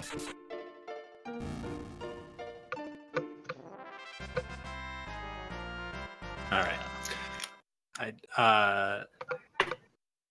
Go on with what you were talking about, Khobahi. Sorry. I completely lost track of what I was talking All about. right. So. Well, then, I was complaining about my rabbit holes. Oh, that's right. I do have a question for you, peasants. What do you Yes. feel your strongest play was of the run? Checking Octomem. Honestly, I've been trying to make sure ever since that 3rd qualifier, I've been trying to make sure I check the Demist and Octomem spots. But I mean, that's not really good. That's just more lucky. I mean, it's pretty smart. Yeah. I mean, if it's a hook seed, you probably should go for it. No real harm in it. I think I cleared most of the underground pretty quick. I waited on not doing Sheila 1, but I got Pan, which wasn't technically good for this run, but I mean, it still was good pathing wise. I don't know. I think I grinded too hard as well. I think I could have been significantly closer if I did like 3 less sirens. I just didn't like the team setup that much. That's fair. I'm not sure. I know you had at least the Excalibur for Cecil, but I don't think you Yeah. had much beyond that. I know Inven and Baka both have crystal swords from D-Looter spot. Ooh. Well. I had the Rune Axe on Sid, which isn't that good, but I mean, like, it's something. But and then it's, a late game Yang. But I think I played decently. Just went a little bit too hard on the rabbit holes. But I was like, if no one checked Octomam, then I am like will be sitting at like a really good spot if I can like just clear out as many like underground spots as possible. But then that like everything that didn't pay off was making me think like I need to get to the moon like faster and faster kind of thing. Yeah. Interestingly enough, you, Invenerable, and Baka all found that Mist Dragon. Baka and Invenerable ended up doing them. No. So Baka and Inven did the entire moon, then went back and got the magma key, and then did everything else. Sadly, Baka did Keyless Tower and followed every rabbit hole as well. He's just getting his tower key now. Eisen actually got the Darkness Crystal, got the hook. He skipped Baron Inn, he didn't look for Demist, and had to go through Pale Dim and Ogo Pogo in the Rubicante spot. Wait, Ogo was Rubicante? Yeah. And he won! Oh my... Yep. Yeah. Oh my god. Eisen's so good. Ooh. That's really impressive. Yeah, no, Eisen had an amazing race. Like he got through that, did a whole bunch of things underground. He didn't follow all the rabbit holes. Got his adamant, went up there, went to, first thing Bahamut Cave, and got himself in there. Ooh. I'm not even mad. If he had to verse an Ogo at Rubicante, then that was his race to lose, I suppose. And to be fair, you played exceptionally well yourself. Definitely don't doubt yourself on your skills. You played exceptionally well. Thank you. As long as I get baited less, I think I'm doing okay. Hopefully. Yeah, no, that's, you played quite well. So huge props to you. So thank you very much. Anyway, all good? Or yeah. If you're good, if you don't have anything else, then yeah. Yeah, I'm just gonna say, and it's never like I'm glad that I didn't do Gauntlet at Odin because I saw it and I was like, nope, absolutely not, never doing Gauntlet, especially in a spot like that. I can tell you, it gave you a Leviathan summon. Oh man, now I feel bad. I would have loved that Leviathan summon for the Rydia that I was not using at all. All good. Alright. We'll catch you guys later. Alright, GG again. GG. Alright, now we have Baka taking down D-Lunars, getting that tower key, or beating that tower key spot. Gonna get that adamant, gonna go turn in the adamant legend sword and get that crystal, and I don't think Baka's gonna grind anymore. I'm pretty sure Baka is done grinding, and they're gonna go wipe the floor with Zemus. I'm pretty sure after this he's gonna go take out his frustrations on Zemus, and it's not gonna feel good for him. And yeah, 17 out of 17. And this is gonna be a really good 17-17 time. Any 17-17 sub 2 is really dang good. All four of these runners have done a fantastic job tonight. If you haven't, go give them a follow. Yeah, they're just fantastic players, and I can't wait to see more races from all of them. Yeah, and while we have a moment here, Baka's running to go get his Adamant Forge Crystal. Also, a big shout out to restreamer Demoing2, Tracker tonight, Elias5891, and a huge shout out to Couch for commentating with me. Huge shout out to Khobahi as well. Don't forget about don't sleep on Khobahi. He's gonna do some work. I gotta start practicing. All these people are gonna put me to shame. Nah, you'll be. There's that adamant. All right.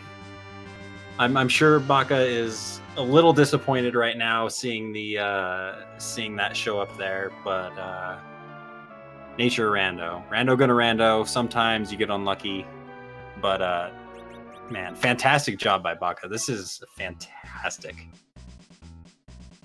I know I keep saying fantastic, and I don't know, I like saying fantastic. Nothing wrong with that. I like how he's so bouncy when he gets out of his bed. He was like so depressed, like, oh, I'm never gonna be able to make anything ever again. Oh, here's an adamant and a legend sword. Oh, he's like Grandpa Joe from Willy Wonka. All right. just super excited to use these rare materials to make a crystal? How does that work?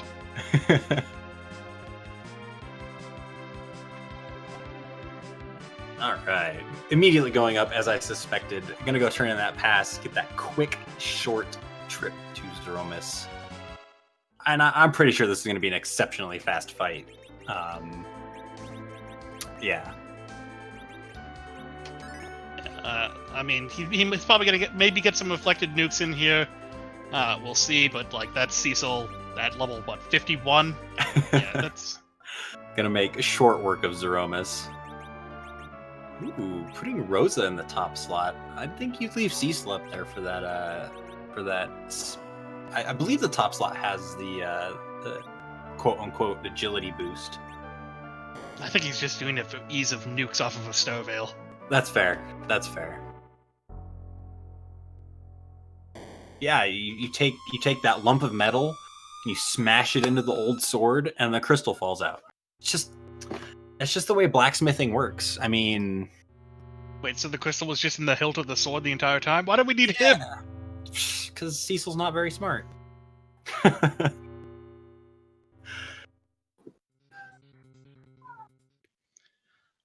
well, Bakashinobi, get into his fight, about to be surprised by a giant pink slime, and then beat it down.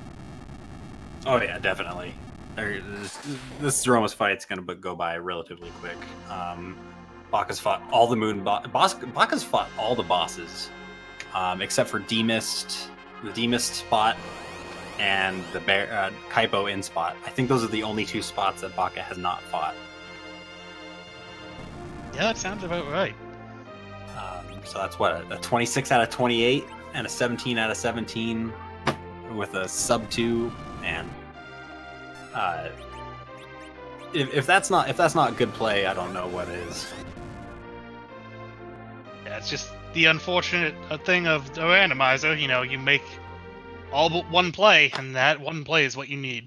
Exactly. And it's a lot rougher in this randomizer versus like a Link to the Past, because a Link to the Past you have so many items for Go mode versus FF4 you have 2, maybe 3 depending on the flags. This series you need 3. You know, you need Darkness Crystal or Pass, and you also need Legend and Adamant for your crystal. That's a small amount of Go mode items, and there's a lot of places to check. So unfortunately, you can't always get lucky. Sometimes you get left behind in the dust. Looks like, I guess, Baka never actually checked the Fame Mode shops. Never actually got Baka's wines. Just using Rosa to berserk up Cecil, and then using Sid to throw up Starveil for those reflected nukes.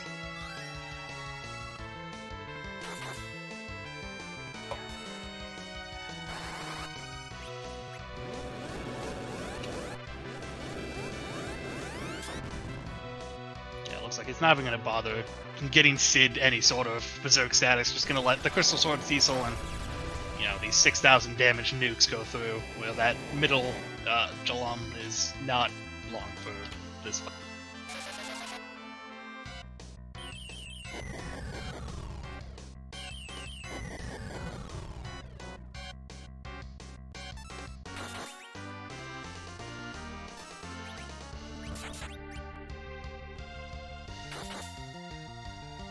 Man, that poor Palom in the middle, not catching a break. There can be only one Palom. He doesn't want to. Today I learned Palom is Highlander.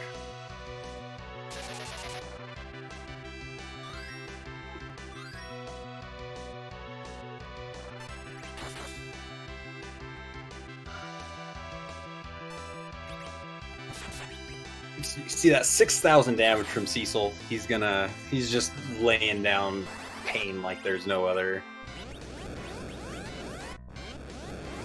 Reflecting lights and nukes off this walled Sid. Well, Sid is attacking for like a couple hundred damage. That means really nothing.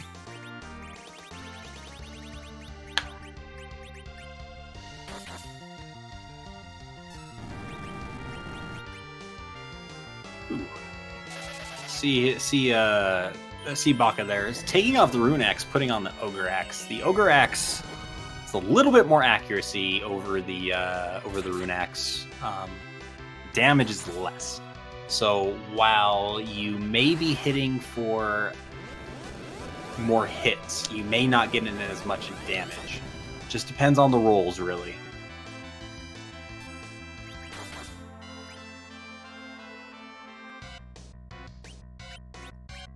Yeah, Cecil with a crystal sword dishes out tons of damage. Like, you could have no other stat boosting equipment for him, and he's still gonna do thousands upon thousands of damage. Yeah, Crystal Sword is probably the most overpowered weapon in really, I don't want to say any Final Fantasy, as that's not true, but probably at least the SNES ones. And we see Falling Rocks, no big deal. Fantastic run by Baka.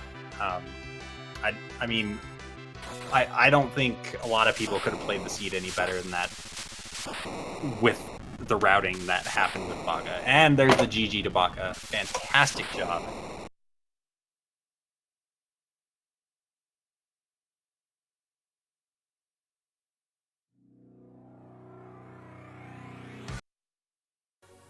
Definitely a big GG to him. We'll see if we can get him in here for a quick interview. Again, GG to all of the runners. Eisen for coming first. Inven a close second. Peasants a third, doing all that underground first. And GG to Baka, who did literally everything here. Yeah, absolutely. This was a fantastic race. The difference between first and third was like roughly 6 minutes. That's absurdly close. Like, you can't ask for much of a closer race than this.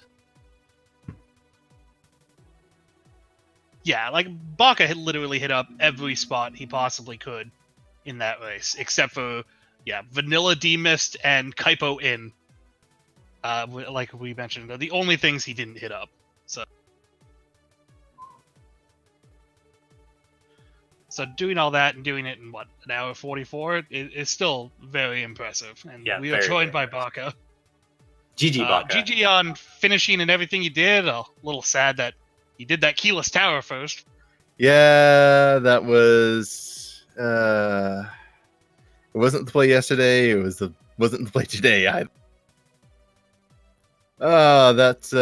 It's disappointing when you go 28 out of 28. It's very hard to go and win against runners of this caliber if you're just going to the wrong spots. And I chose not to do dwarf because I figured, well, that's a lot of cutscenes, and I figure I can make up a lot of time with having a very powerful party that's just going to destroy every single thing on Earth. Yeah, I figured that was probably part of your decision making. There was, you were happy with your party. Why do 2 bosses and a bunch of stuff for 1 key item? Sadly, it didn't work out, but that's Randomizer for you. I mean, yeah, you decided what to do that moon early and then come back and finally finish that D-Mist for that magma. Yeah, I was hoping that Demus would have adamant or something. But the Magma Q is a nice prize. I figured doing Moon early would give me... I wouldn't go and have to worry about getting stuck on a Moon boss there with a decent party, but Moon seemed like it would be safer because I had Artemis arrows. I could go and Berserk Rosa and kill his gold dragons quickly and Excalibur for Cecil. Moon seemed like it would be a reasonable play to get done early. I figured... if I can find the moon item quickly, then I can go back to Earth, destroy that, and just go straight to Zeromus because I'll have levels on Cecil and Rosa. But things didn't quite work out that way. I mean, you still played exceptionally well. I don't think a lot of people could have gotten a better time clearing that seed the way that you did. That time's no joke, pretty dang good. So fantastic job. Thank you. Yeah, and again, it's disappointing. You're just not going to go and beat people in this league if you go 28 out of 28. It's very hard to go and beat them. I mean, there's a lot of good runners here, and if I don't think I can go and beat Inven if we both 28 out of 28, and I don't think I'm going to go and beat some of these other players either. So there's a fair amount of luck that comes down to getting a bit of this, and routing is definitely going to be important. This is a very tough and competitive league, so I'm not going to be upset about it, but it is disappointing. Yeah, definitely. You can't sleep on anyone in this league, and there's going to be many more exciting matches coming up. And Hopefully they can all have as exciting as like a 27-second difference between first and second it was. So Yeah, I was worried that it's like, oh god, did I go and leave Adamant on the moon at Pale Dim spot? No, it was just in Dwarf. Yeah. And when it came down to the after Peasants finished, like, well, if I'm going to go and do a spot and just check things, I might as well do music in the event no one else did. I know, right? That's pretty hype. Thank you for doing the music, by the way. The only one that did. I guess, but give the fans something to go and listen to. One question for you, actually. What do you feel was the most advantageous piece of gear that you picked up besides the Crystal Sword? The Artemis arrows. The Artemis arrows? Yeah, I figured that was what let me grind on the moon. That let me go. The Elven Bow is good too, but that let me go up to the moon, grind safely, and get that going, get that team up to level 40 pretty quickly. It took like 5 minutes to get them up to that point where I still didn't even have underground access, really. So I figured that let me go get through a lot of junk, and then just abusing the fact that if Rose's turn never comes back up, I keep that Artemis arrow forever to deal extra damage on Plague, deal extra damage to pretty much everything. That was a good piece of, outside of the overpowered Excalibur and Crystal Sword, that was probably the best pickup. Cool. Thank you for the very insightful answer.